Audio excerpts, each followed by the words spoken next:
কি থুইছো আগের কালের মানুষ দেখো কিভাবে সহজ সরল, তারা দেখো মাটির নিচে গুপ্তধন এটা রাখে। কি টাহা নাকি? দেখতে পাচ্ছ মাটির নিচ থেকে বড় রকমের একটা গুপ্তধন উদ্ধার করা হয়েছে। খোলো এটা খোলো। এই সেই ঠাকুমার বান্ডিল।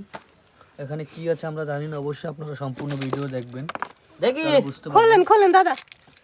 আমি দেখি এখানে কি আছে আমি বুঝতে পারছি। দেখি আমার ঠাকুমার গুপ্তধনের ভিতর গুপ্তধন আছে না মুতে এর মধ্যে মানে মানে ওই যে কি জানি কয় সিলভারের। দেখা যাক, নিশ্চয়ই বড় রকমের কোনো সম্পদ এখানে লুকিয়ে আছে। আমরা অধীর আগ্রহে দেখার জন্য বসে আছি।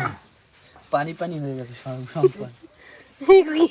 ও shit, আরে গুপ্তধন। ওরে বাবা কি ও shit। এই কি ছিল আই উঠবো আরে আর নাই গুপ্তধন। এ কি কি গুপ্তধন খাবো এই গুপ্তধনের জন্য আমরা এতক্ষণ wait করছি। ওই যে মাল ওই জায়গা অবশেষে আমরা এখান থেকে ফেল করলাম। জানি না কোথায় কি রাখা রয়েছে। আপনারা ভালো লাগলে পোস্টটা ফলো দেবেন। আর এটা কিরকম গুপ্তধন অবশ্যই আপনারা কমেন্টে যাবেন।